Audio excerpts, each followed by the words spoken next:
All right, welcome everybody. We're continuing Hilchot De'ot, chapter 5 today. All right. Any volunteers I think we have 13 halachot today, but none of them are extremely long. Anyone volunteer for the first one? Indeed. Just as the wise man is recognized through his wisdom and his temperament, and in these he stands apart from the rest of the people, so too he should be recognized through his actions, in his eating, drinking, marital intimacy, in relieving himself, in his speech, manner of walking and dress, in the management of his finances, and in his business dealings. All of these actions should be exceptionally becoming and befitting. What is implied? A Torah sage should not be a glutton. Rather, he should eat food with the will, food which will keep his body healthy, without overeating. He should not seek to fill his stomach like those who stuff themselves with food and drink until their bellies burst. They are alluded to by statements of the prophet Malachi 2:3. I will spread dung on your faces, the dung of your feasts. Our sages explain. These are the people who eat and drink and make all their days like feast days. They say, eat and drink, for tomorrow we will die. This is the food of the wicked. It is these tables which the verse census says, saying, for all tables are full of vomit and excrement. There is no room. Isaiah 28:8. In contrast, a wise man eats only one dish or two, eating only enough to sustain him. That is sufficient for him. This is alluded to by Solomon's statement. The righteous man eats to satisfy his soul. Proverbs 13:25. All right, so we see the theme that we're seeing all throughout this laws of character traits and personal development, which we should be working on, myself included. Eating only what's sufficient for him, the um, the middle path, not going too far to either extreme. And there's going to be an interesting conversation about this mystically at the end of this chapter. But this is Rambam's position: take the middle path. Notice up here, the wise man. We have the word here, chacham, and down here, the Torah sage. We're going to see the word Talmud chacham. So those are the two distinctions we're going to make. And there was some interesting language here. What does all of this mean?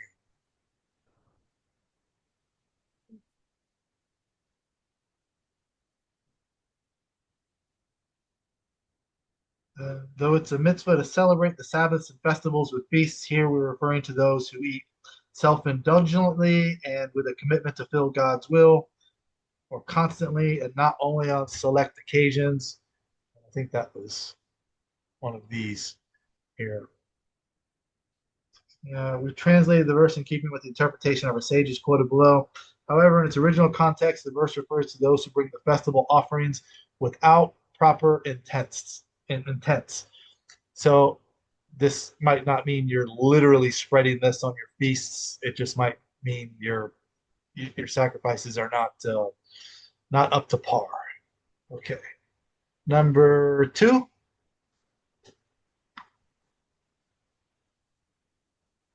Can you hear me, Rabbi? Yeah. Okay.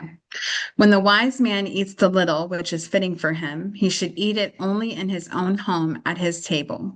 He should not eat it in a store or in the marketplace unless there is a very pressing need, lest he be viewed without respect by others. He should not eat together with the unlearned, nor at those tables that are filled with vomit and excrement. He should not eat frequently in other places, even in the company of wise men, nor should he eat where there is a large gathering.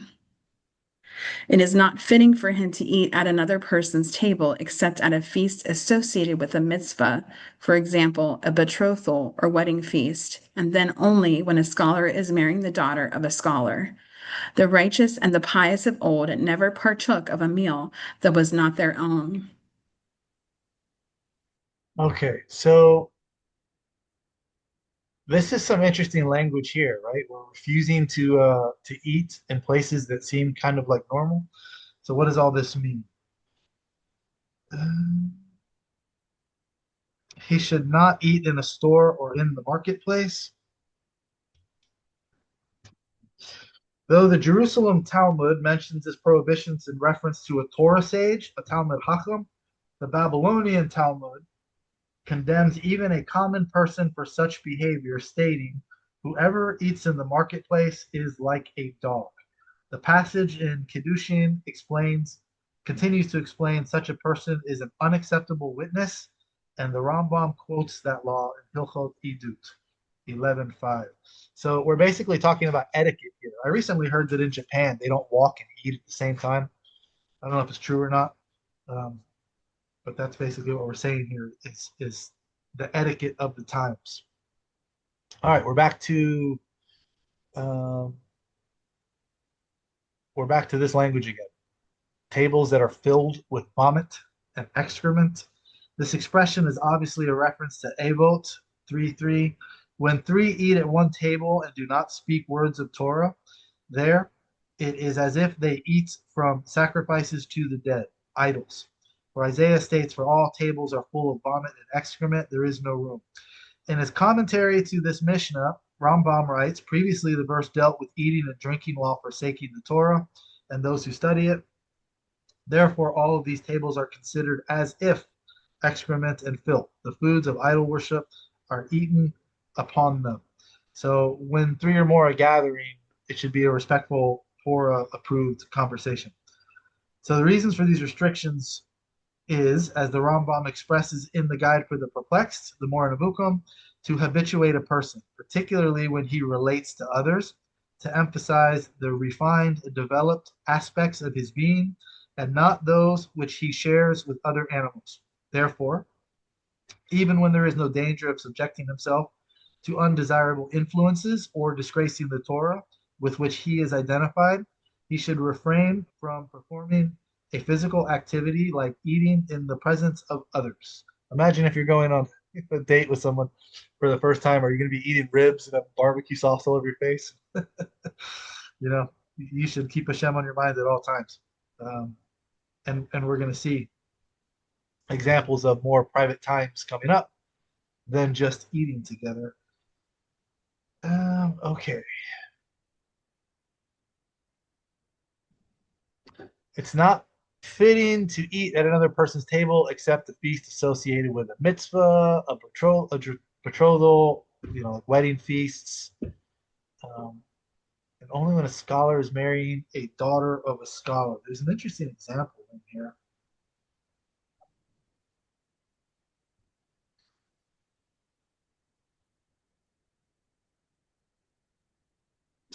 Pesachim 49a mentions that weddings between scholars and common people are undesirable and should not be attended by a Torah sage. The Rambam also deals with this subject in Asuri Bia. And the last one here, I'm going to explain why we don't take this literally here. That a Torah sage should not eat a meal with a regular person. But first, I want to go to this last line. The righteous and the pious of old never partook of a meal that was not their own. Chulin 7b relates that even Rabbi Yehuda Hanasi invited Rabbi Yehuda Hanasi, he was the head of the Sanhedrin who compiled the Mishnah. He invited Rabbi Pinchas ben Yair to a meal, and the latter sage refused. Note also Rambam's comments at the conclusion of another section. All right, so what's going on here? If a Torah sage, especially one of the big rabbis, the Gedolim, invites you to dinner, you should not go. That sounds a little odd today, doesn't it? So in that halakha, remember, this Hilchot De'ot is one of the sections in Mishnah Torah that's not literally halakha. It's more like considered good advice. we enumerate them like this is halakha 2, halakha 3. So in that halakha, Rambam is giving us an ethical and healthy lifestyle guidance, not strict halakha. He's summarizing the ideal habits of the hacham, the wise man, the sage. Eat only when hungry, stop before being full. This is aligned with his middle path philosophy. Eat simple, healthy foods. This is medical advice, which is probably good advice, but not strict halakha. Avoid overeating and drunkenness. He's going to get very strict on that in a minute. Prefer eating at home quietly without turning meals into social gatherings. Drinking is going to play a role in that. The line about not eating at other people's tables is based on the idea that too much social dining leads to excessive eating and drinking, dependence on others' hospitality, which is diminished dignity, wasting time in frivolous company, potentially compromising Torah focus, which, as we just read, is supposed to be on your mind when 3 or more people are eating. He even adds a person should not eat except at his own table, except for a special occasion, such as when the children of Torah scholars marry, where it's a mitzvah to honor the event. They did view, the daughter of a prominent rabbis or Torah sages. They viewed it negatively. If they were to marry an Am Haaretz, someone who's halakhically Jewish, but sort of an ignoramus. So there was sort of a status in play there. So it reflects the ascetic ideal in Rambam's day. The sage maintains independence, moderation, and focus. There's stories in the commentaries like rabbis declining invitations, even from Yehuda Hanasi. That's the one we just read, the example that we just read. It sort of illustrates that standard, but it's kind of outdated today because we have communal meals for Shabbat, Simchas, wedding, Kedushas, hospitality. This is core to Jewish life. Refusing invitations would seem antisocial and even insulting. In fact, Rambam elsewhere in Hilchot De'ot, chapter 6, which we're going to read next week, says it's a mitzvah to love others, visit to them, and share their joys. Today, halakha requires participation in things like weddings, brit milah, Purim meals. So Chazal also praised hospitality as greater than greeting the Shekhinah. So clearly, Rambam is not forbidding social eating altogether. He's just giving you illustrations of what the standards used to be, and today that's a little different. So he's describing an ideal, which is not the reality that we live with today. He's describing the ideal conduct of the perfected sage. Not every Jew is expected to live at this extreme. That's why I highlighted the difference in the beginning between a wise man, a chacham, and a Torah sage, a Talmud chacham. Not every Jew is expected to be a Talmud chacham. So those are the ways of the wise. So we're dealing with halacha versus musar. Musar is ethics, not binding halacha. If you're invited by a greater rabbi or it's a mitzvah meal, attending is correct. I myself sat next to a Chabad rabbi at dinner on Rosh Hashanah. What was I going to do? Not go there? Of course not. So the application today is moderation and intentionality. Don't just eat for socializing or gluttony. Avoid becoming a person who always relies on other people's tables.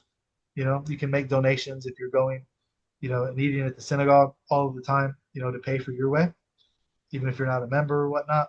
And keep meals purposeful, either for health, for mitzvah, or for strengthening friendship. In practice, if a rabbi invites you, Rambam would not want you to decline out of arrogance or insult. He would want you to guard your dignity, eat modestly, and keep focus on Torah and mitzvah. So don't take that line about not eating a meal with somebody literally.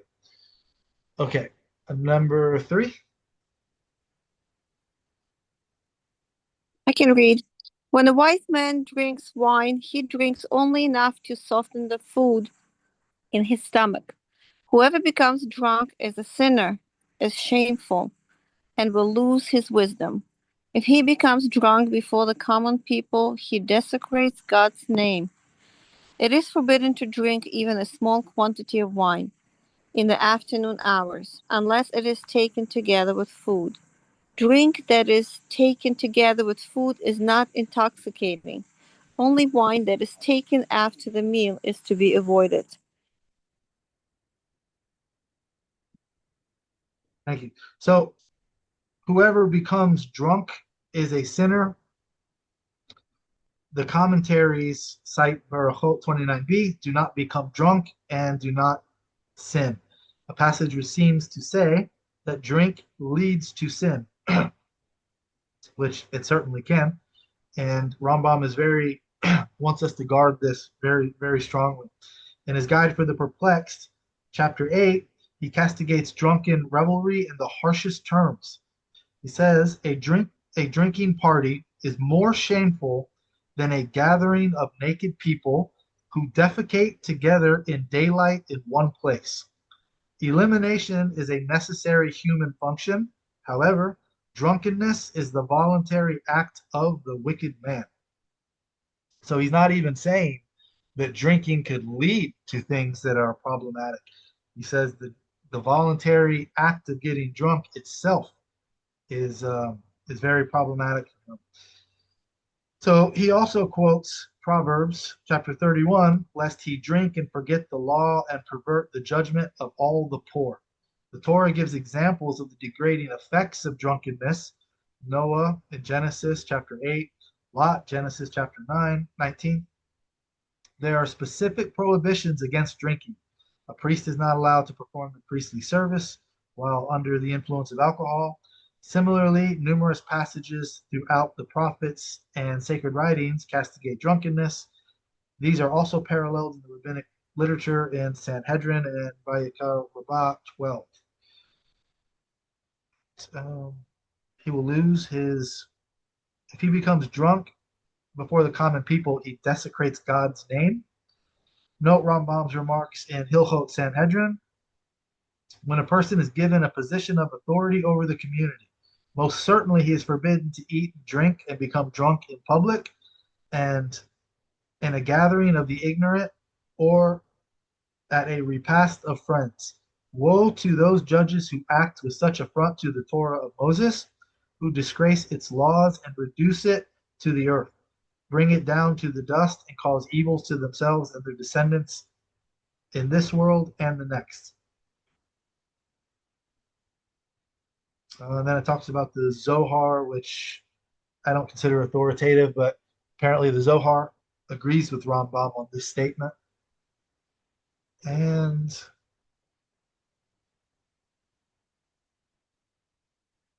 okay, then it talks about drinking in the afternoon, uh, not good, and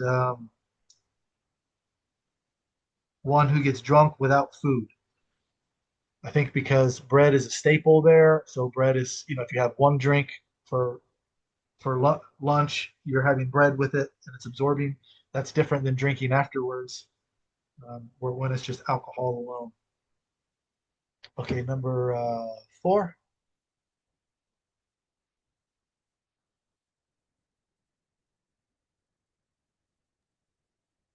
Although a man's wife is permitted to him at all times, it is fitting for a wise man to conduct himself with holiness. He should not frequent his wife like a rooster. Rather, he should limit their intimate relations to once a week from Sabbath evening to Sabbath evening if he has the physical stamina.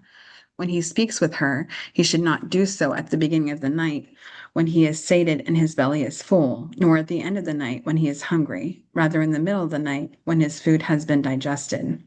He should not be excessively lightheaded, nor should he talk obscene nonsense, even in intimate conversation with his wife. Behold, the prophet has stated Amos 4:13, and he repeats to a man what he has spoken.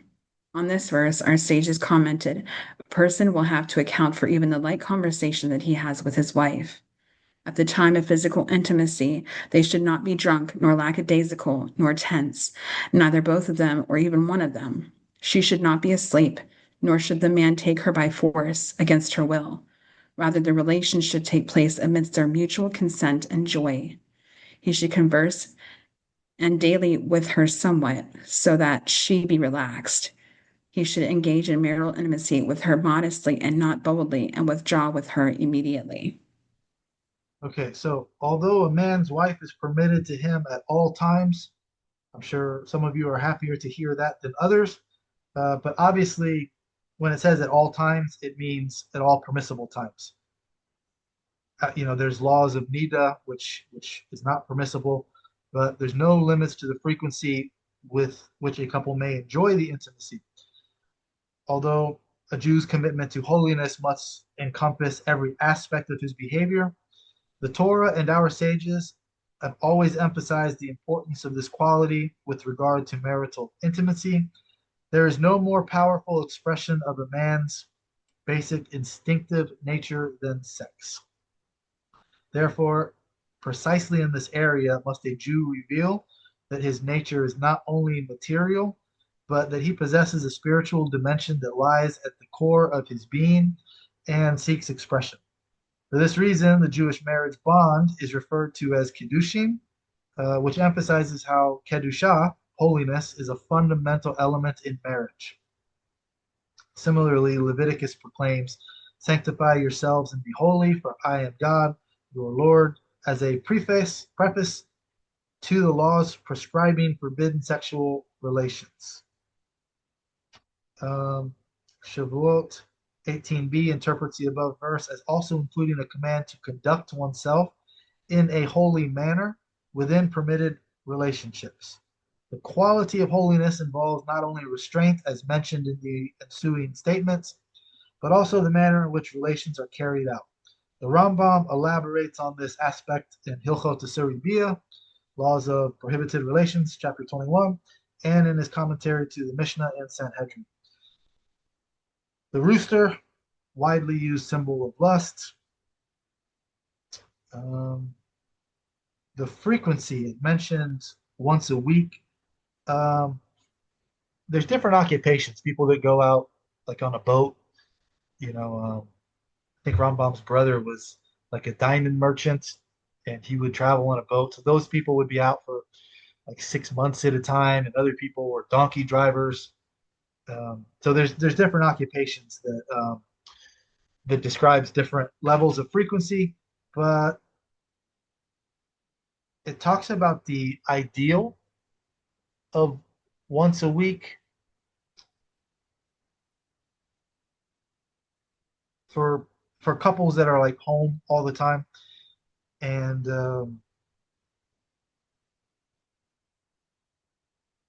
on Shabbat would be the best time. And I don't remember if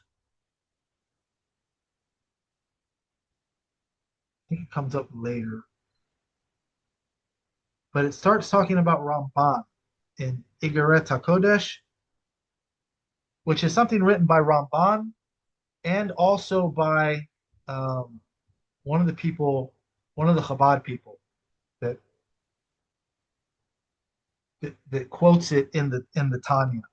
So like Rabbi Manis Friedman, he'll quote it a lot, but I think he's quoting what Ramban said. Um, and we talked, I think it was last week, about permissibility in the middle of night when his food has been digested. Um, the Igeret HaKodesh, this is Ramban's work, explains that both during the time food is being digested and when a person is hungry, his emotional balance is somewhat disturbed, and it is difficult for him to develop the proper attitude and spiritual awareness necessary to make a marital intimacy a godly act. The Durham 20b emphasizes that the midnight hour also allows a person to rest from all his worldly involvement. The quiet of the hour prevents him from being disturbed by other thoughts, and he is able to concentrate on his wife alone. Despite the advantages of having relations at midnight, many contemporary authorities suggest that a couple not hold to this as a binding rule. We have no business what you're doing with your spouses at what time of night, but mystically, some interesting ideas are going to come up in this chapter. If a couple have already begun thinking of intimacy, they should not be forced to wait until midnight to fulfill their desires.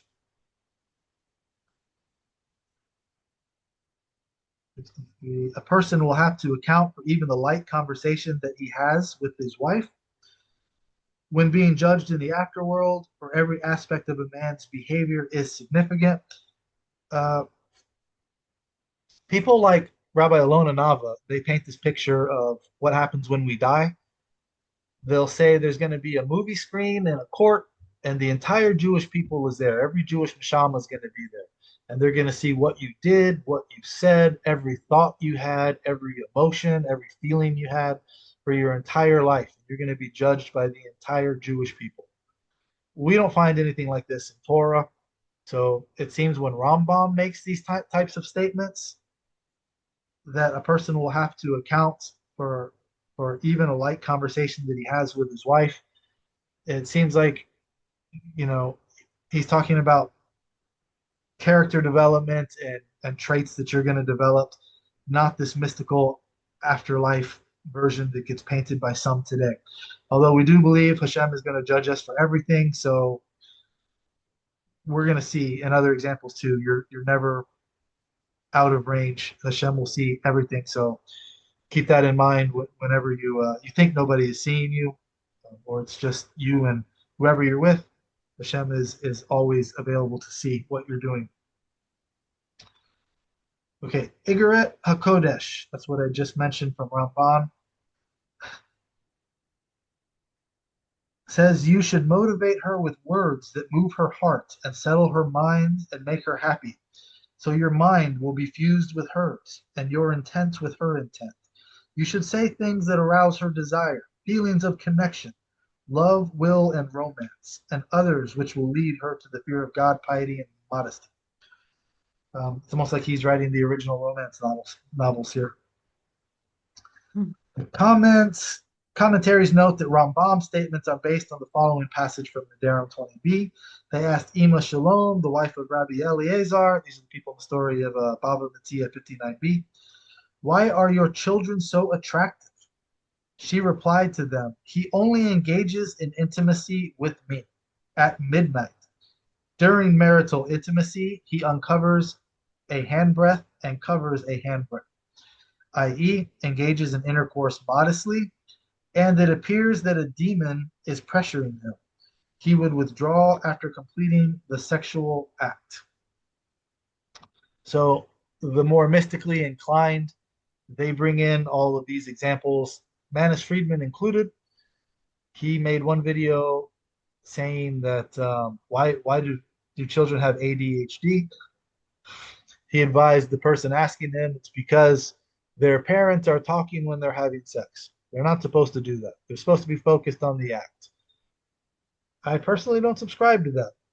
Although, as an alcoholic, when my son was born, he did have like sort of a speech impediment. He talked with like a slurred speech.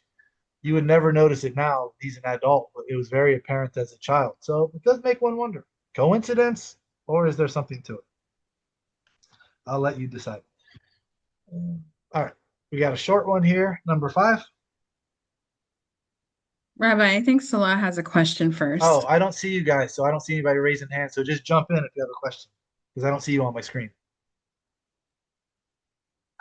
Yeah, thank you. Yeah, I had a question in regards to the section that you spoke of before in regards to the excessive drinking, and I'm curious, how the connection is made. Like, if, for instance, during Purim, they strongly encourage excessive drinking, including our leaders, where clearly Rambam says, that we should not be doing that, but yet it's a practice, albeit I'm going to guess a minhag / tradition that's elevated to a status that's not healthy, clearly, because it also states within the Torah in regards to keeping balance, and as you read previously. So I'm just curious what your thoughts are on that and how that is justified when it's clearly Torah based to be in balance, and then people that we follow and respect with higher authority, yet we pick and choose. Do you have any thoughts on that? Sorry, give me 1 minute. I think I'm having a problem you here. hit the nail on the head that it's a minhag, and is it binding? It comes from a statement. I don't remember who said it. Maybe some of you do. If so, let me know. But it comes from a statement on Purim that we should drink so you can't tell the difference between blessed is Mordecai and cursed is Haman, insinuating that you should be drinking celebratory, which sounds like getting drunk, and that's where it comes from. The drink um, the 4 cups is Pesach, but you should drink until you're intoxicated on Purim. It's not halacha. That came from that statement, and that's just a minhag. Should an alcoholic get drunk? That of course not. Should anyone that can't control their behavior, should they be encouraged? Like, oh, this is halacha. We have to get drunk. Of course not, because it's in contradictory to what we're reading here. Now, if you can control yourself in moderation, then having wine is not a problem. Drinking and being celebratory, not a problem. In moderation. But as we just read, it led to problems with Lot, with Noah, with alcoholics, drinking and driving. There's lots of negative consequences. People that have liver conditions, I'm not a doctor, but I can't imagine them advising you're obligated to drink alcohol. So in this section, he's talking about behavior.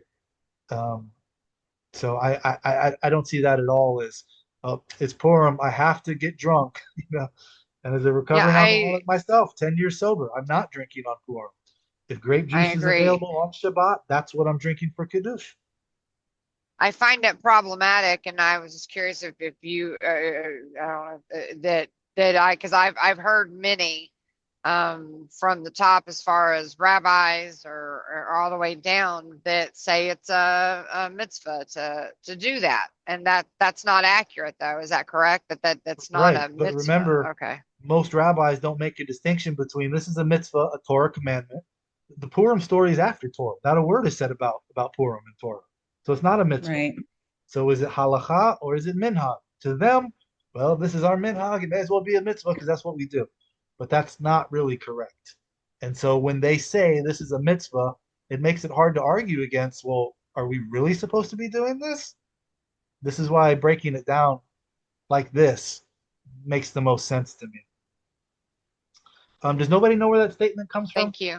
Getting drunk on Purim, It, so you can't tell the difference between blessed is Mordecai. I mean, I should know it, but it that's was where it comes from. Rava. It was who? It was Rava in Tractate Megillah 7b. Okay, there we go. Not binding halacha. So if it's going to be problematic, don't do it. And I would actually encourage people to put forth the warning. Hey, should we be doing this? Let's just have the conversation. Um, so Rambam is very against it, as we read. Okay. Where were we? Number 6. We were on 5, Oh, did we do 5? the short one. No, the Oh, short okay. one. All right. Thanks. Let's do 5.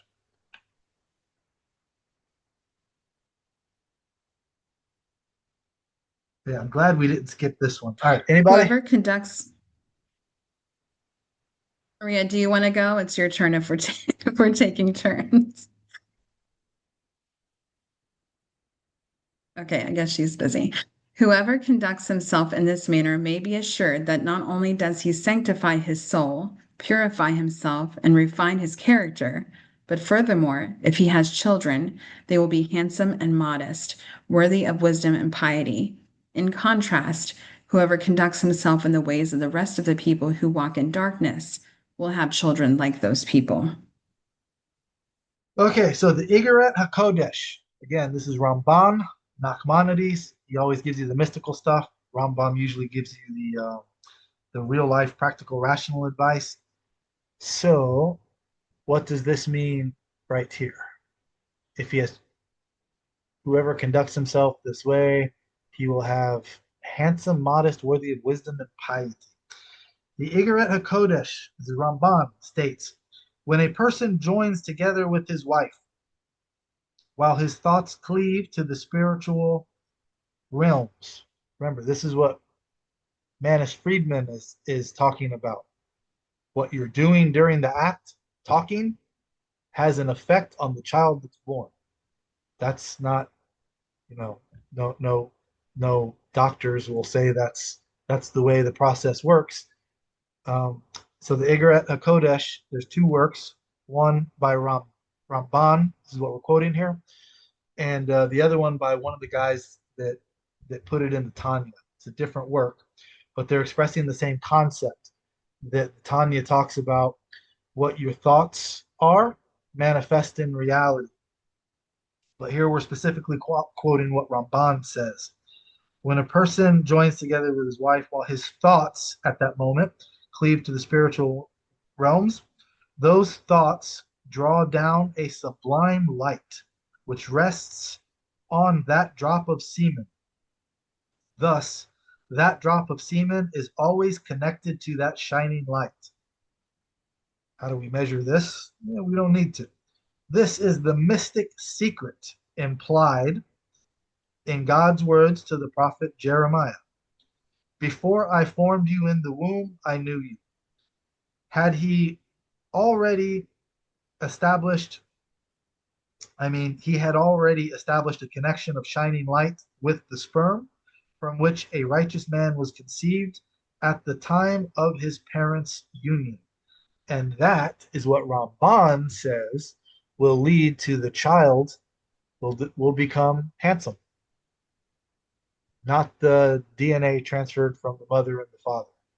Modest, worthy of wisdom and piety. All this comes from what the parents are thinking at the moment that they're doing what they're doing.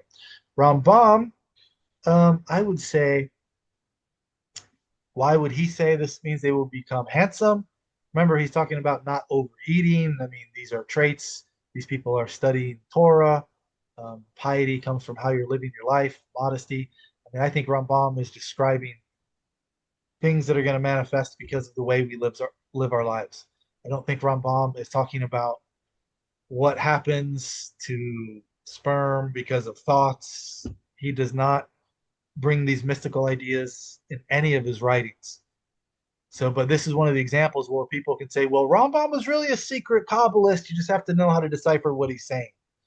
I don't see it in the plain reading of it. But that's my understanding of how Rambam brings this stuff down. Okay, number 6. Torah sages conduct themselves with exceptional modesty. They do not demean themselves and do not bare their heads or their bodies. Even when one enters a latrine, he should be modest and not uncover himself until he is seated. He should not wipe himself clean with the right hand. He should stay away from all others and enter a chamber beyond a chamber, a cave within a cave, and relieve himself. If he must relieve himself behind a fence, he should move far enough away that no one can hear the sound of the breaks wind. If he must relieve himself in an open area, he should be far enough off so that no one can see him burying himself. One should not speak while relieving himself, even if there is a great need. Just as he conducts himself with modesty while in the latrine by day, he should also do so at night. One should always train himself to relieve himself in the early morning and after dark only, so that he need not go far off. All right, some interesting things in this chapter. So I'll read you the commentaries that I found interesting on this one, and then I'll tell you a couple of other thoughts that I had on this particular halakha. So the Torah sages conduct themselves with exceptional modesty. With this statement, the Rambam establishes a connection with the previous halakha and sets the motif for what follows. Modesty is not simply a matter of dress, but rather an awareness of God, which causes a person to cover head and body out of respect for the divine presence. The Rambam expands upon this in the Guide for the Perplexed. He's constantly with us, observing us, as Jeremiah proclaims. Can a man hide himself in the secret places and I not see him? Says God. Understand this well. Know that when perfect men comprehend this, they achieve such humility. such awe and fear of God and a sense of shame before him, that their private behavior with their wives and in latrines, like bathrooms, is like their public conduct with other people. Know that they have forbidden a man to walk with an erect carriage because the entire world is filled with his glory. Quoting Isaiah 6:3. We are always in his presence. Thus, the greatest among the sages found it difficult to bear their heads because the divine presence constantly hovers over a man. So I found this interesting because, you know, it's not really halakhically required to have a head covering, like a kippah, for example. It's a more modern thing. The Shulchan Aruch says you shouldn't walk more than 4 cubits without a kippah. So that's like a later development that it's bringing. So I kind of consider that minhagim. But then when I read this, Kiddushin 30a relates that Rabbi Hia bar Abba once saw Rabbi Yehoshua ben Levi taking his son to a school while wearing a makeshift hat. When Rabbi Hia asked him the reason he was wearing such a head covering, he explained that he was forced to leave his home in a hurry and was not able to arrange his turban. Nevertheless, he found it preferable to wear even a makeshift head covering rather than go out bareheaded. Kiddushin 31a quotes Rav Huna, the son of Rav Yehoshua, explaining that he would not walk 4 cubits bareheaded out of respect for the divine presence, which is above my head. This sounds just like what the Shulchan Aruch is telling us. So why doesn't Rambam require it? We'll bring that up in a minute.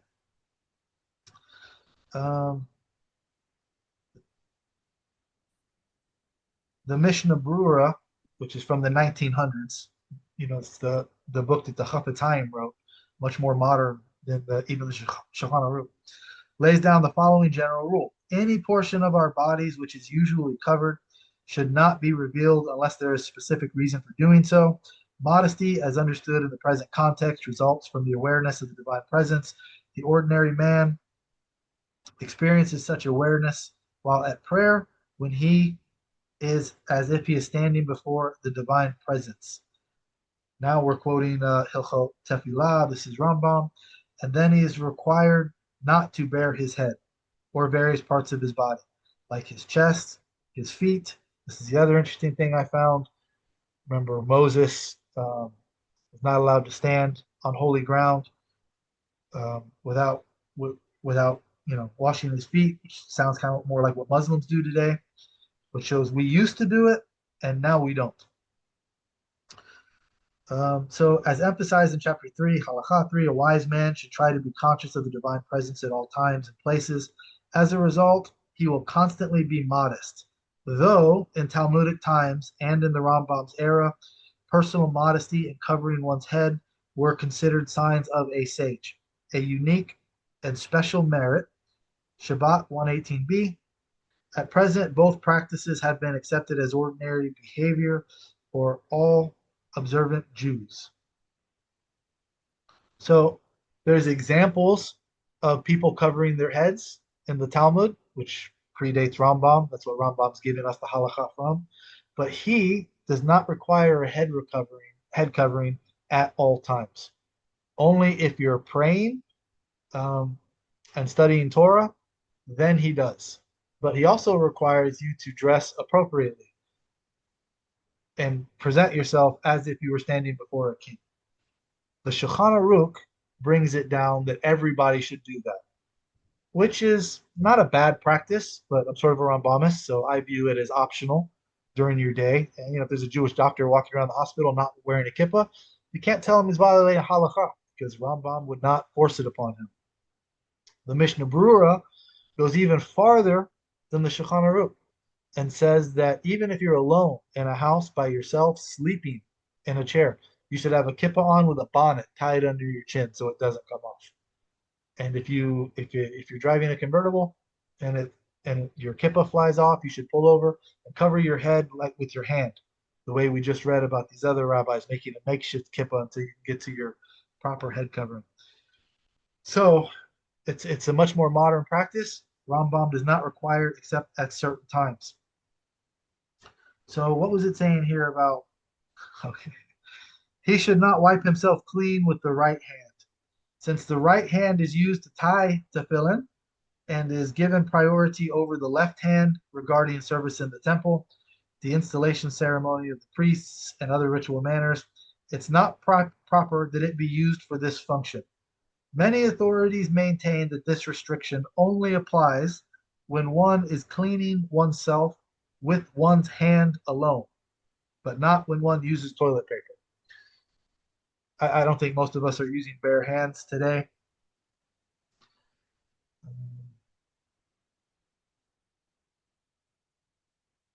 Okay, so I think we all get the general point behind that.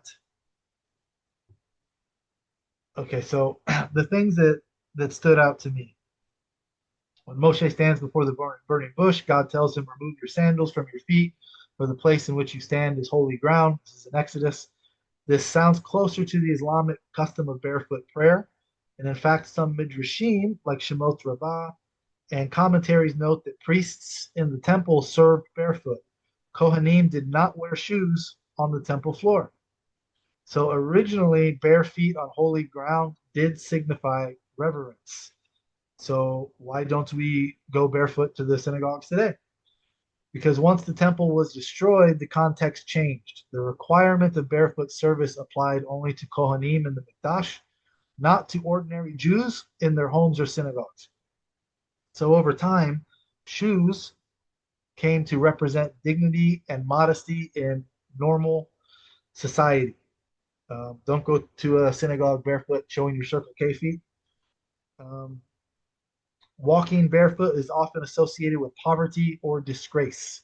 The Gemara in Shabbat 129a even says a person should sell the beams of his house in order to buy shoes for his feet.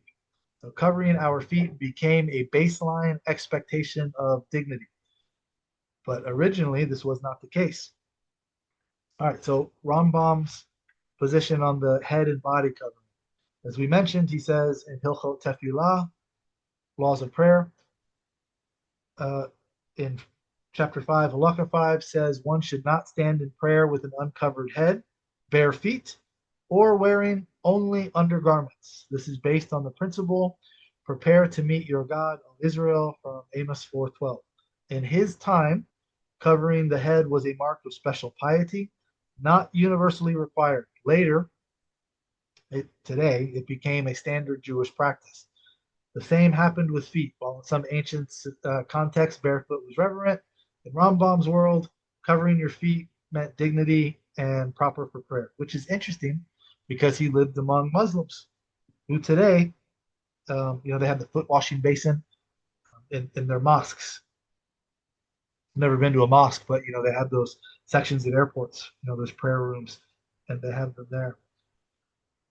The Mishnah Berurah's general rule is that any part of the body normally covered by local custom must also be covered for prayer. So if the society normally walk barefoot indoors, then bare feet are not as modest and prayer is valid in that way, but exposed feet are considered undignified and prayer requires shoes or socks. So if the normal way you show up is how you should show up for prayer, then it's kind of interesting today, all the people wearing black and white. It's like, why don't you wear a tie? You would wear a tie for, divorce court in front of a local district judge, right? I don't know. Maybe today some people show up in tank tops to court, basketball shorts. But if that's what the sign is, we're going to look our best. Now, why don't we have a necktie? Kind of interesting. You're supposed to put on your best for Shabbat. So people like Satmar, they're like, well, we're going to be our best every day, which there's an argument for that. I understand that. But, why not wear a necktie? Why isn't that part of the attire? I don't know. But so I found that halakha particularly interesting. All right, number 7.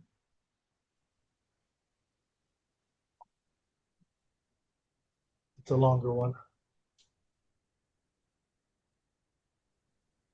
The All right, Torah come on. says First should line. I'm not. guilty of myself before the recording. A Torah sage should neither shout nor shriek while speaking, like the cattle and wild beasts, nor should he raise his voice excessively. Instead, he should speak gently to all people. In addition to speaking gently, he should take care not to stand at a distance, lest his speech appear like the speech of the haughty. He should greet all men before they greet him, so that they may be pleased with him. He should judge everyone in a good light, speak favorably of his fellow man, never mentioning anything that is shameful to him, love peace and pursue it. If he sees that his words will be effective and will be given attention, he should speak. If not, he should keep silent. What is implied? He should not try to placate a man in the moment of his anger. He should not question a man about his vow at the time he is making his vow, but wait until he is tranquil of mind and calm. He should not comfort a man while his dead is lying before him, because the bereaved is unsettled until he has buried his dead. The same applies in other similar cases. He should not look at his fellow man at the moment of his humiliation, but turn his attention away. He should not distort facts, exaggerate a situation, or minimize it, except in the interests of peace and the like. The guiding rule is that he should speak only words of wisdom or in connection with acts of kindness and the like. He should not speak to a woman in the marketplace, even if she be his wife or his sister or his daughter. Okay. Or a sage should neither shout nor shriek while speaking. The previous halachot deal with the person's private behavior. Those which follow deal with the image a wise man should project in public. This surely does not reflect the balanced temperament appropriate to the wise man described in the first 3 chapters. 86.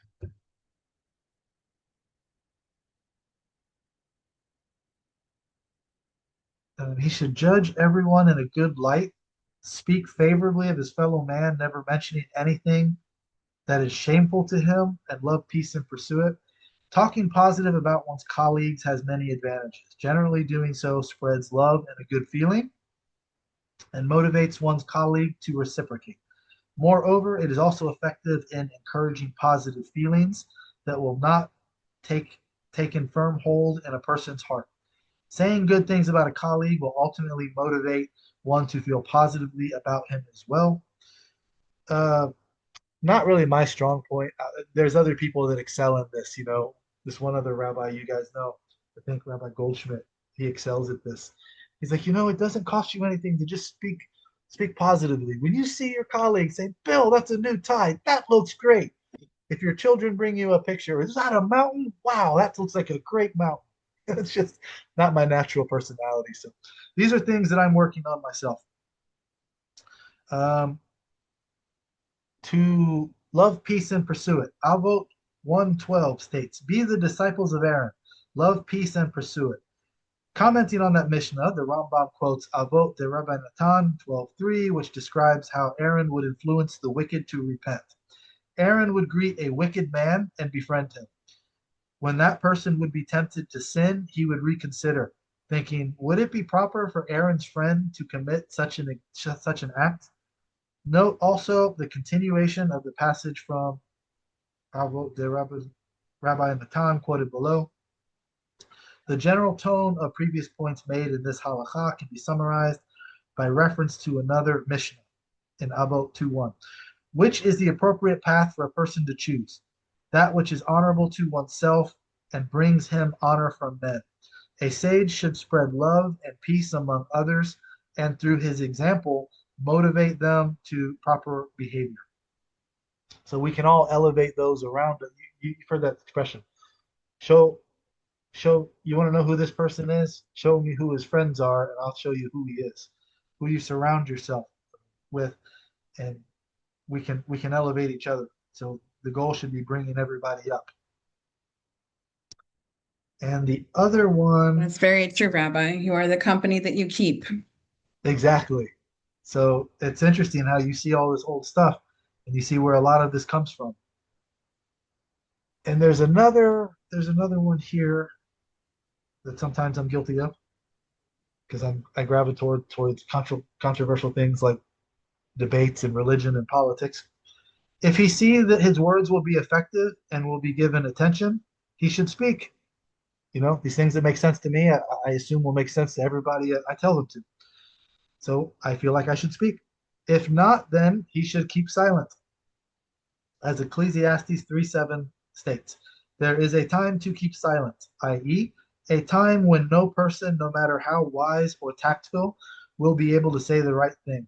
In this vein, Yevamot 65b states, just as it is a mitzvah to say words which will be accepted, and I quote this: "Don't follow the majority to do evil."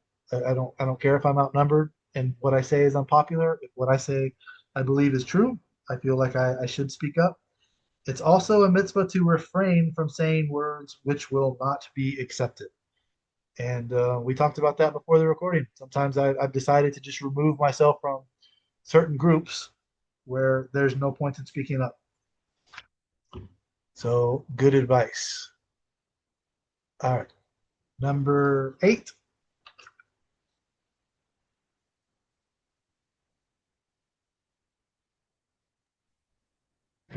A Torah sage should not walk erect with his head held high, as Isaiah 3:16 states, and they walked with necks outstretched and flashing eyes. He should not walk with a short-stepped, toe-to-heel, stately gait like that of women and the proud, as Isaiah Ibid states, walking and mincing as they go, tinkling with their feet. Nor should he run in public like a madman, nor bend over like a hunchback. Rather, he should cast his eyes downward as he does when he stands during prayer. He should walk in the marketplace like a person preoccupied with his business affairs. From a man's carriage, too, one can recognize whether he is wise and a thoughtful person or mindless and a fool. Thus Solomon said in his wisdom in Ecclesiastes 10:3, on the road, too, when the fool walks, his mind is empty, and he proclaims to all that he is a fool. He informs everyone about himself that he is a fool. Did we skip number 7? No.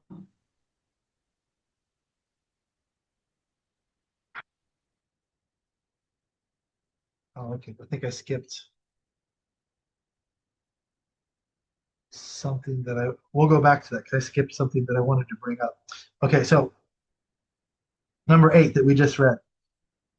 Kiddushin 31a says it's forbidden for a person to walk 4 cubits with his body held erect.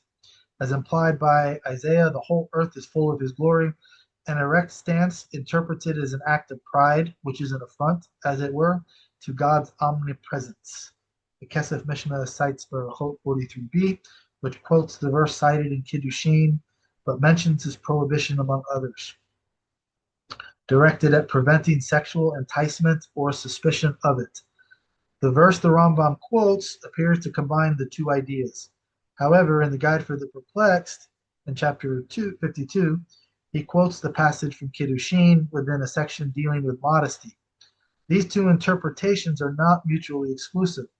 A proud person is often indulgent, and both pride and desire are traits inappropriate for a wise man.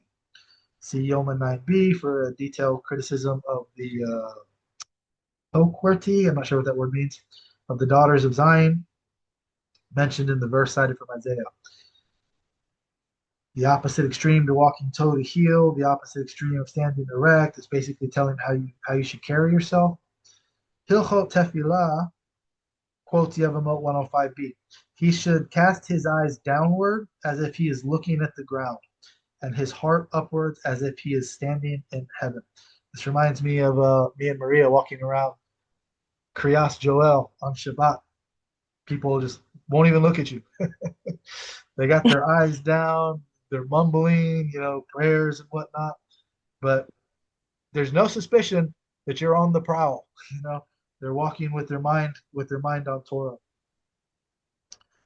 Well, what I just remembered when I was driving, they are so into Torah and into study that they drive and they stay on the stop sign and they have their Torah open or the prayer book open, and they read Torah during driving. And I was like, oh my goodness, seriously?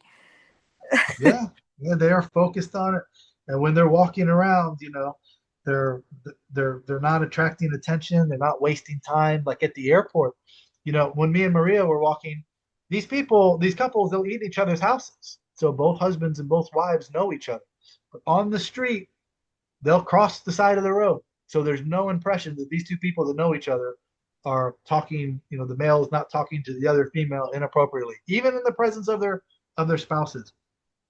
And Maria pointed that out to me. She's like, they're crossing the street when they see us coming. And so at the airport, I'm like, what do they do here? You can't escape society, but they're walking, they're not making conversation with anyone. Their intention is not to socialize. And so just reading about it, it makes it hard to imagine. But when you've actually seen it, I would encourage you, Maria, start taking some videos of that area. Start sharing them to the group so people can see. No, if I can. I mean, if I could I interview did. people. I was I doing mean, it the whole time I was there. I'm, I'm as a therapist there, and for those people who know me, I mean, I'm kind Oh, of yeah. well respected there, but I'm afraid to start interviewing people because I don't know if they're gonna, you know, if that's okay, if that's actually appropriate. You'll have to get those glasses that Rabbi Asher wears. It has a hidden camera on them, Oh so yeah, they don't know they're being recorded. yeah. Um, I wanted to go back because I guess I missed this one in number 7, which I found interesting. Uh,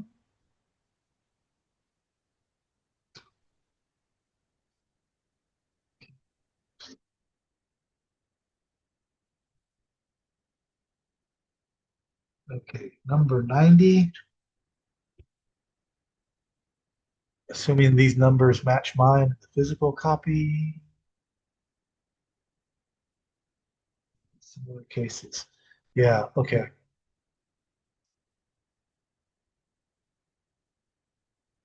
You should not question a man about his vow, time to make his vow, but wait till he's tranquil in mind and calm. Not comfort him while his dead is lying before him, because the bereaved is unsettled until he has buried his dead. That's why when we're sitting Shiva, we don't approach them. We, wait for them to approach us before we say anything. The same applies in other similar cases. Okay, this line is important. In other similar cases. It's not limited to that one example. So, okay, and then actually,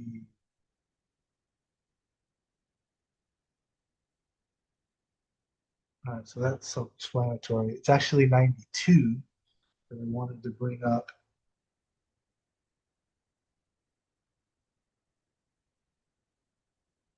He should not look at his fellow man at the moment of his humiliation to turn his attention away. Okay. This one. He should not distort facts, exaggerate a situation, or minimize it, except in the interests of peace and the like. So it quotes Torah here, which I found interesting. Yevamot points to God's instruction to the prophet Samuel regarding the anointing of King David, when Samuel told God that he was afraid to go anoint David lest Saul's wrath be aroused. God told him to disguise the intent of his visit by offering a public sacrifice as a pretext for his journey.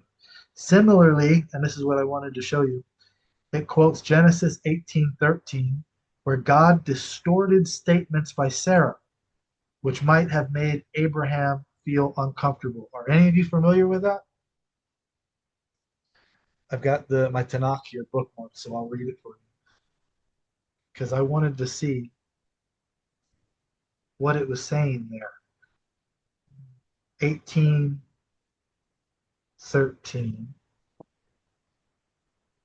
All right, we'll start from 18:9 so you have the full context. They said to him, "Where is your wife Sarah?" And he replied, "There, in the tent." Then one said, "I will return to you next year, and your wife Sarah shall have a son." Sarah was listening at the entrance of the tent, which was behind him. Now Abraham and Sarah were old, advanced in years. Sarah had stopped having the periods of women, and Sarah laughed at herself, saying, and remember the word for word quote that Sarah said. Now that I am withered, and I to have enjoyment with my husband so old? We know what she means when she says, I'm going to have enjoyment with my husband. She's speaking about that specific act. That's what she said. But then the Lord said to Abraham, why did Sarah laugh, saying, shall I in truth bear a child as old as I am? That's not what she said. She wasn't speaking about having a child, although the child would be the result of what she said. I Agreed. found it interesting that he did change the language so that it's not, hey, Abraham, I'm talking about you doing something with Sarah, to make it uncomfortable. So I thought that was just a fascinating observation, something that I myself would have just glossed over in the normal reading. So don't distort the facts, exaggerate a situation, and minimize it unless it's interested in the interest of peace and the like. Obviously, don't do it the other way, exaggerating. He said this, and that's not really what he meant. So I wanted to point out that Torah example. Okay, number 9.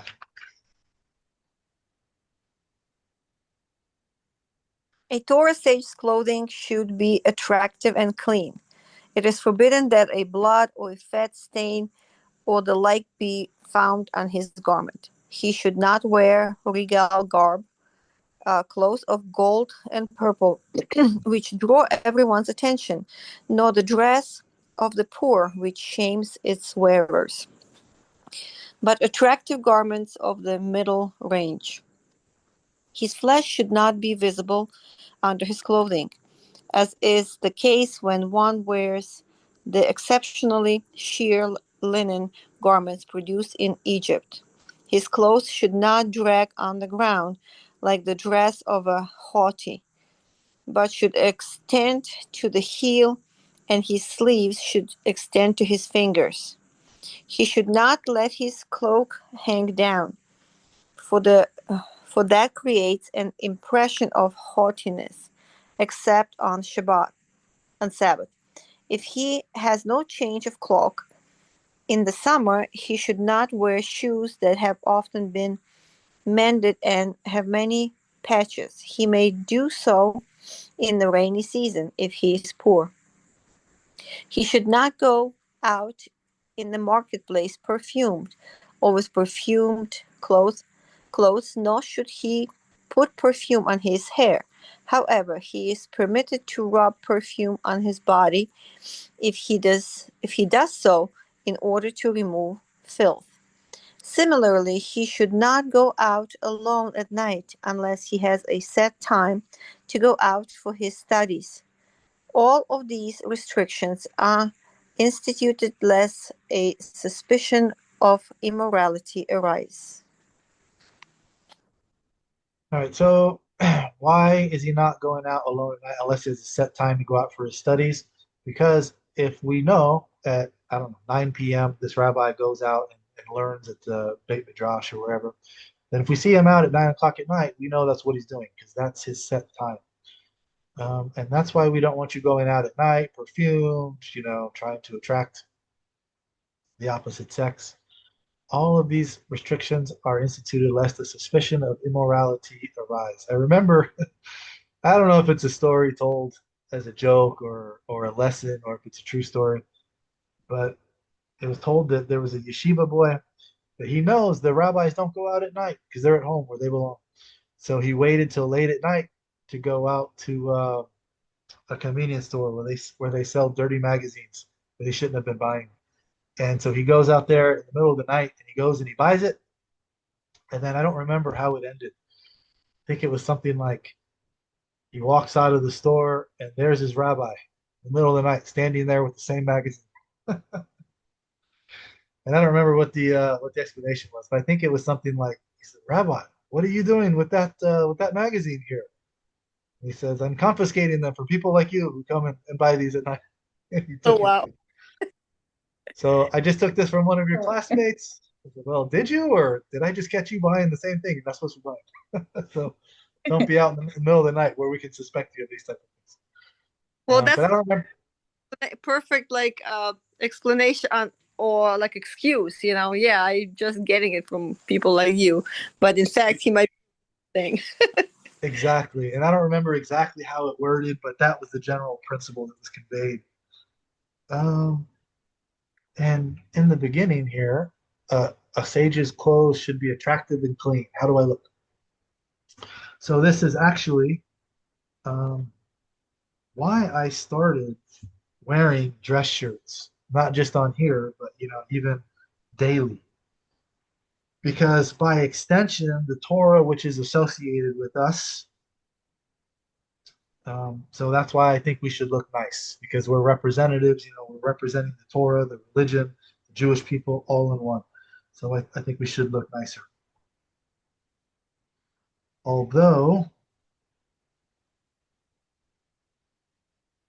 he should not wear clothes of gold and purple. That was like the Kohanim, which draw everyone's attention, nor the dress of the poor, which shames its wearers, and by extension, the Torah, which is associated with them.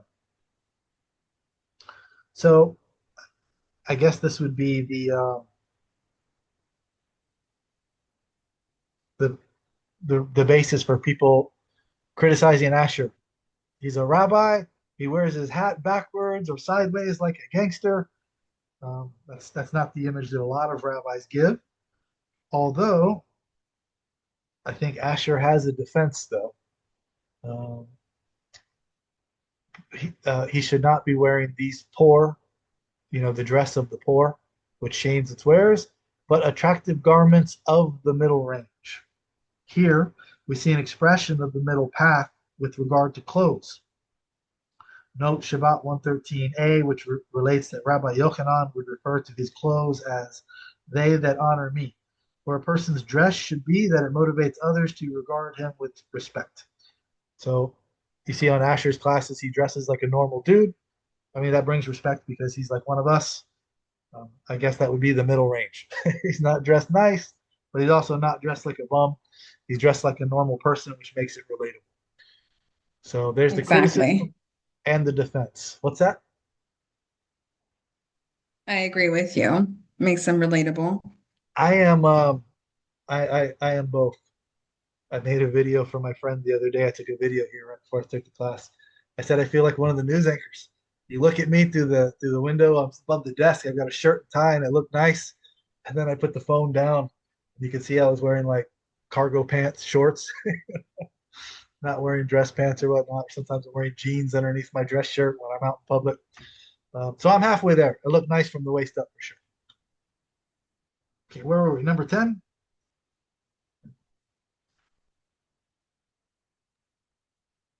Yeah, 10. A Torah sage manages his financial affairs uh, judiciously. He eats, drinks, and provides for his household in accordance with his funds and degree of success without overtaxing himself. The sages have directed us regarding the ways of the world. A person should eat meat only with appetite, as Deuteronomy 12:20 states. If your soul should crave to eat meat, it is sufficient for the healthy to eat meat once weekly, from Sabbath eve to Sabbath eve. If he is wealthy enough to eat meat every day, he may. The sages have also directed us, saying, one should always eat less than befits his income, dress as befits his income, and provide for his wife and children beyond what befits his income. Okay, so the Baal Shem Tov, the leader of the Hasidic movement, would say that constant pleasure is not pleasure. So a certain measure of restraint is required in order for an appetite to develop. So I guess he was of the opinion that you should eat meat on Shabbat, not during the week. I mean, I think he's expressing the concept that what makes Shabbat enjoyable. He says first you have to work 6 days, then you can enjoy Shabbat. Shabbat was 7 days a week. What would make Shabbat special? Uh, Rashi points out to eat meat every day when God will expand your borders, which Rashi understands to imply a state of influence. This is in regards to if your soul should crave to eat meat. So are you required to eat meat? Well, if you don't want to eat meat, don't eat meat. It's sufficient for the healthy to eat once a week on the Shabbat, to honor the Sabbath. If he's wealthy enough to eat meat, then he may. If this degree of indulgence does not strain one's income and force one to struggle to eat meat, then it is permitted. Okay, that's all I have on that. Number 11.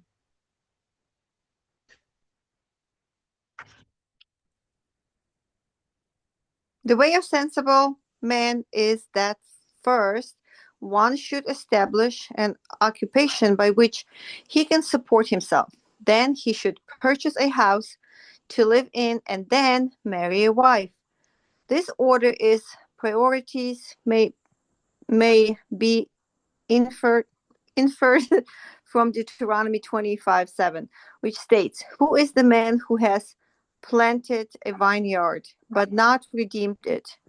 Who is the man who has built a house but not dedicated it? Who is the man who has betrothed a woman but not taken her to wife?" In contrast, a fool begins by marrying a wife. Then, if he can find the means, he purchases a house. Finally, towards the end of his life, he will search about for a trade or support himself from charity. This is also implied by the order of the curses mentioned in Deuteronomy 28:30. You shall betroth a woman, you shall build a house, you shall plant a vineyard. Your behavior will be disordered, so that you will not succeed in your ways. However, with regards to blessings, 1 Samuel 18:14 states, "And David was thoughtful in all his undertaking, and God was with him." All right, so it's basically just saying do things in the right order, the way that makes sense. Number 12.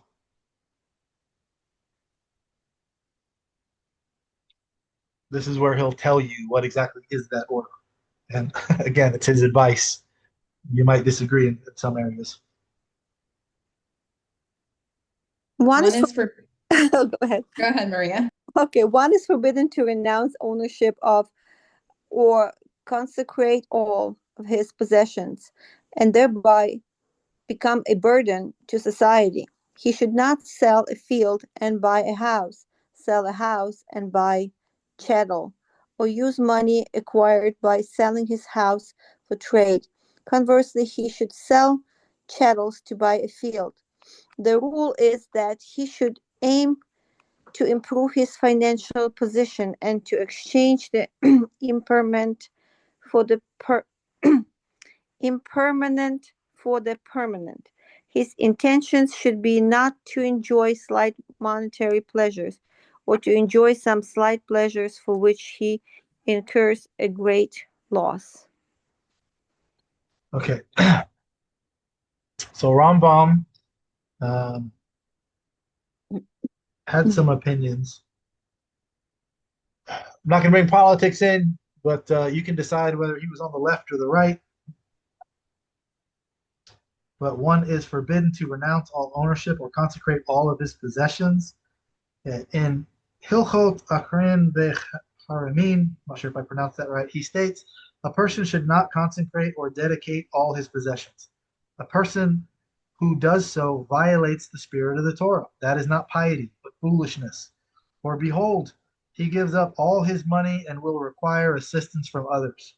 He was not a fan of being a burden on the community. He wanted everybody to be self-supporting. Even if you were extremely affluent, he felt no obligation to make you donate more and more. He says no mercy should be shown to him. In reference to similar situations, our sages declared, those who show foolish piety are among those who bring chaos to the world. Rather, whoever gives away his money should distribute only a fifth, that's 20%, and he should follow our prophets' guidelines. Psalms 112:5 states he manages his finances judiciously. This applies both with regard to matters of Torah and worldly affairs. So Rambam would tell you, yes, you donated $1 million, but you're a billionaire. What percentage is this? Okay, well, I've donated my percentage. I've done my fair share. That was his attitude. Um, and Hilchot Matanot Anayim, he states a person should always constrain himself and suffer difficulties, but not seek the assistance of others, nor become a burden to society. Thus, our sages stated, make your Sabbaths like weekdays, but do not seek out public assistance. Even a dignified sage who became poor should take up a profession. So he's already telling you, if you need to make Shabbat less special, like a normal weekday, you don't have the money for Shabbat, okay. If you can't afford it, you can't afford it. Fortunately, community does things like, has an oneg on Friday nights. If you can't have a Shabbat dinner, you're going to be able to eat. But he even tells you to sacrifice Shabbat for financial stability. Even a dignified sage, a rabbi of a community who became poor, should take up a profession, even a degrading profession, and not become dependent on others. It's better to skin the hides of dead animals than to tell people, I'm a wise man, sustain me. Imagine the Chabad rabbis out there doing this for a living. Yet we know many Chabad rabbis are getting food stamps and public assistance. They do whatever they do. Rambam would be very opposed to them. Our greatest sages were wood choppers, porters, drawers of water, and did not ask assistance from the public, and they refused to accept it when it was offered to them. So he takes a very strong stance on this. Okay, now the order that you should do things according to him, you may be free to disagree. Don't renounce ownership. Yeah. Hang on, sorry, I need to get that. I had a quick question in regards to he made comment about if you need to make Shabbat less Shabbati, Yeah. so on and so forth. Where would that fall? Well, I mean, like if you have to work, like you said, even if you have to, did you say even if you have to? You didn't say give up Shabbat, but what He did you didn't say? say Like, violate any melachot. okay, you just said if it wasn't, you didn't have to keep up with the Joneses, you didn't have to. Right. A person should always constrain himself and suffer difficulties, but not seek the assistance of others, nor become a burden to society. Thus, our sages stated, make your Sabbaths like weekdays, but do not seek out public assistance. If you have to wear the same clothes that you wear during the week, you don't buy a suit for Shabbat. If you have to eat the bread that you eat during the week and you don't have a steak for Shabbat, that's what you do. Don't violate Shabbat, but don't put yourself on public assistance because you're spending money to make Shabbat this big fancy thing and have a $3,000 strimo on your head. But meanwhile, you're collecting food stamps because you can't put food on the table for your children. That's the point that I he's making. agree. I agree. And I think that's a message that needs to be, I mean, because, and I mean, there's a young lady we're speaking with now that, I mean, she's under the impression that like so many that, I have to do this, I have to do that. I need to If you buy can, this, I need to buy that. And it's like, if you have the yeah, ability. if you can. Yeah, but if you can't, that's the issue is so many people, there's a way to do it, and it clearly states there. I think that's important. I just wanted to bring that up because there's so many that think that if you're not spending all this money, and if you're not, it doesn't have to be perfect. So yeah, I just want clarification. Thank you. Yeah. All right, and I Yeah. have another question. Yeah, go ahead. Like, for example, well, but in any case, even if you don't have enough income, you still shouldn't work on Shabbat, Right. Don't correct? violate Because, melachot. You don't need money to right, be Shabbat observant. right. Okay.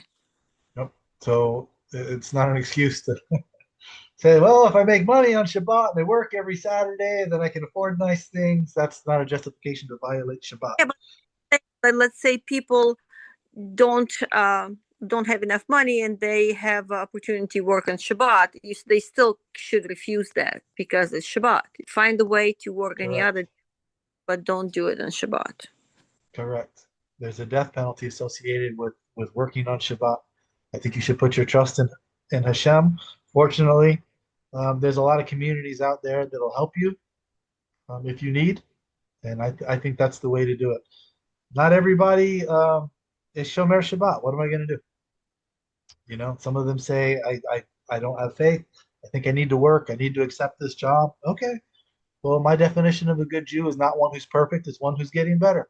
If you have to temporarily do things that are not ideal, I'm not going to start condemning people for doing what they feel they need to do, but you know, I'm going to encourage them to. I've been an example of that. I've told the story of how I got the job I did.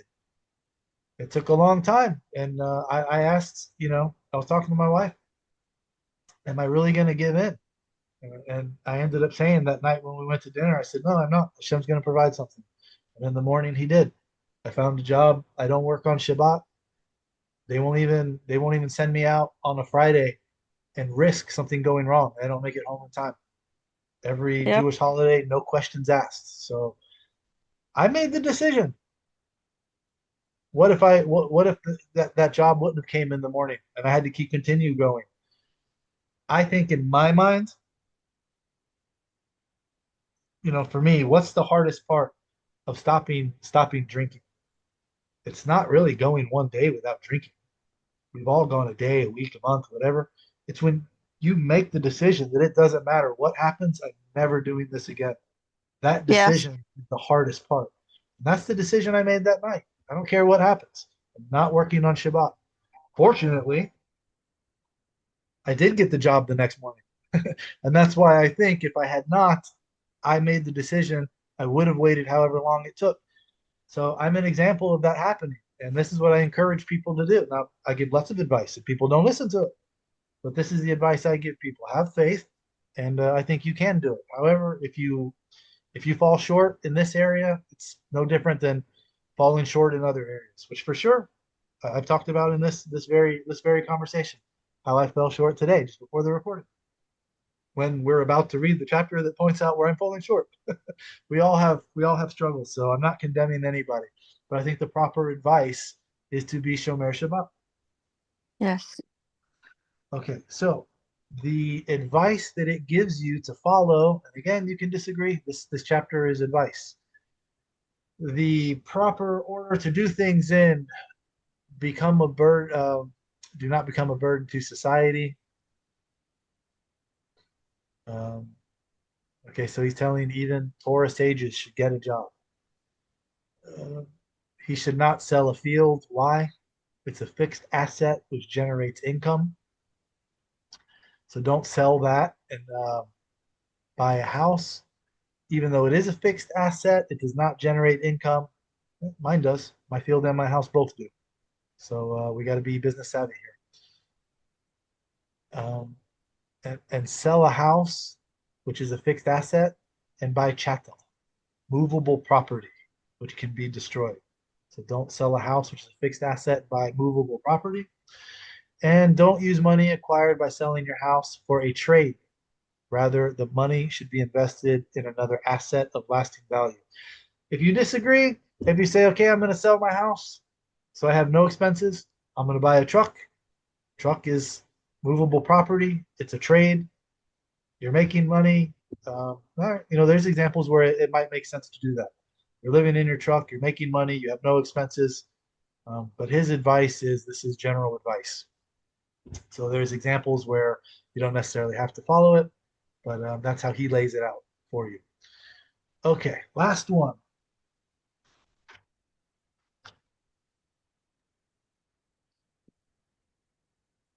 A Torah sage should conduct his business dealings with honesty and good faith. When his answer is no, he says no. When his answer is yes, he says yes. He is stringent with himself in his accounting, gives and yields to others when he buys from them, but is not demanding about what they owe him. He pays for his purchases immediately. He does not act as a guarantor, except accept objects for deposit, or act as a debt collector for a lender. He accepts obligations in matters of buying and selling for which the Torah does not hold him liable in order to uphold and not go back on his verbal commitments. If others have obligations to him by law, he grants them an extension and pardons them. He lends and bestows gifts. He does not encroach upon others' occupation, nor does he ever cause someone discomfort. Scroll up, Rabbi. Oh, sorry. It's okay. The rule is that he should be among the pursued and not the pursuers, among those who accept humiliation, but not among those who humiliate others. Whoever does all the above and their like of him, Isaiah 49:6 states, and he said to me, you are my servant Israel, through whom I will be glorified. Okay, this one is a particularly interesting one. A couple of different reasons. Okay, a Torah sage who conducts his business dealings with honesty and good faith. Seems like common sense how we should behave. Yoma 86a lists as one of the ways that persons can make the name of God beloved. Shabbat 119b explains that the dearth of people who conducted their business dealings honestly was one of the reasons for Jerusalem's destruction. What's the most popular answer given for why the temple was destroyed? I know you people know. You're educated on this. You're just shy and don't want to say it.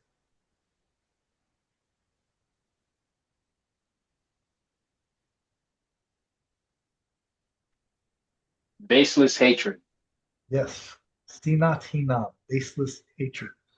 And so there's a classic passage there, Yoma 9b, which says the first temple was destroyed because of the three cardinal sins: idolatry, sexual immorality, and bloodshed. The second temple was destroyed because of sinat hinam, baseless hatred. That's the line everyone remembers, since it makes the interpersonal relationships and the decisive factor. But Shabbat 119b, which we just quoted, explains that the dearth of people who conducted their business dealings honestly was one of the reasons for Jerusalem's destruction. The Gemara actually lists a number of merits and demerits related to the building and destruction of Jerusalem. One of the positive ones is Rabbi Ahia bar Abba said in the name of Rabbi Yochanan, Jerusalem was only destroyed because they desecrated Shabbat, and several other reasons follow. Then it also says, Rabbi Abahu said, Jerusalem was not destroyed except because they disparaged Torah scholars, Asher Mezin. And also Rabbi Hama bar Hanina said, Jerusalem was not destroyed except small and great were made equal. But in the same sugya, it also says Jerusalem's rebuilding will come about through people who conduct their business and dealings faithfully. Their dust will merit the restoration of the city. So it's not just baseless hatred. There's other things associated with that. I found that interesting because that's the only one that's ever quoted. When his answer is no, he says no. When his answer is yes, he says yes. So he's not trying to deceive others or create false impressions. Basically, have honesty in business. When it says he pays for his purchases immediately, Yoma 86a quotes Rav as saying, what is an example of Hilul Hashem, the desecration of God's name? Were I to purchase meat and not pay the butcher immediately? Okay, Rambam explains in Yesodei HaTorah that he refers to the statement but qualifies it, adding, this is when he has the means to pay. You pay immediately. The commentaries debate whether here the Rambam is restating this statement or making a different point. Though buying on credit when one cannot pay is not considered a Hilul Hashem, not befitting for a Torah sage. So he's bringing up the concept of credit. 165, which one is this? He does not encroach on another's occupation, nor does he ever cause one discomfort. Some of the commentaries see this reference as a prohibition of wronging a colleague with speech. How can you not think of Rabbi Asher Meza and the way he gets treated? Right.